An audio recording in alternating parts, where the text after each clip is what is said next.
Opposition हुकूमत को घर भेजना चाहती है तो तहरीके अदम एतमाद पेश करे वज़ीर आज़म।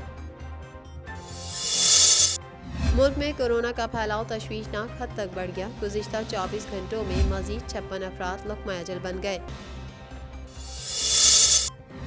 भारतीय फौज की आलूसी पर इश्तियाल अंगेजी से 2 जवान शहीद हो गए।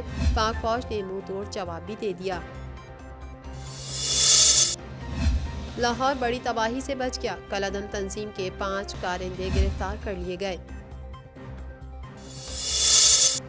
मारूफ बिजनेसमैन सिराज कासिम तेली को डिफेंस फेज 7 के कब्रिस्तान में सुपुर्द खाक कर दिया गया।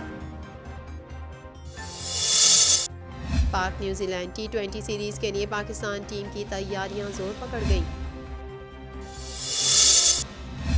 कराची वाले तैयार रहें, आइंदा चंद दिनों में सर्दी की शिद्दत में इजाफा होगा। महकमा मौसमियात ने खबरदार कर दिया।